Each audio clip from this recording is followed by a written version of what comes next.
শীতের রাতে মা মরিচ বেশি দিয়ে মুড়ি মাখাতেন। গ্রামগঞ্জের পাশাপাশি ঢাকায় শীতের তীব্রতা বেড়েছে। শুষ্ক আবহাওয়ার প্রভাব পড়েছে শরীরে। ঘন কুয়াশায় উত্তরবঙ্গের মানুষ হয়ে পড়েছে নিরুপায়। অভিনেত্রী অপু বিশ্বাসও উত্তরবঙ্গের। এই শীতে তিনি কেমন আছেন, সাধারণ মানুষের জন্য কি ভাবছেন তা জানিয়েছেন। আমি উত্তরবঙ্গের মানুষ, বুঝতেই পারছেন কতটা শীতের মাঝে বড় হয়েছি।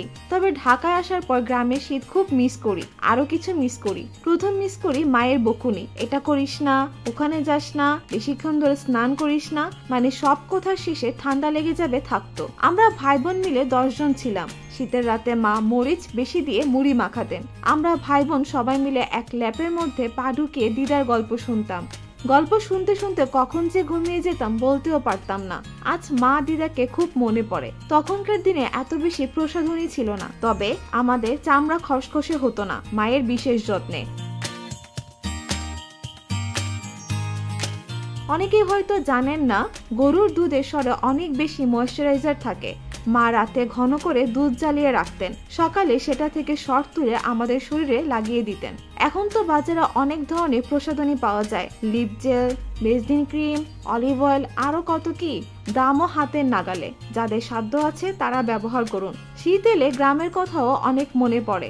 আজও দেশের প্রত্যন্ত অঞ্চলে মানুষের গরম কাপড় নেই, তারা শীতে অনেক কষ্ট পায়। আমি চেষ্টা করি প্রতি বছর নিজের সাধ্যমতো এইসব মানুষের পাশে দাঁড়ানোর। তবে একার পক্ষে আর কতটা সম্ভব? আমি চাই একটা শেয়ার অ্যাপস তৈরি করা হোক, সেখানে যে যার সাধ্যমতো মানুষের পাশে দাঁড়াবে।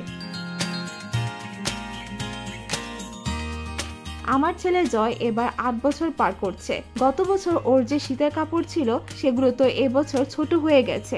আমি সেটা এরই মধ্যে দিয়ে দিয়েছি।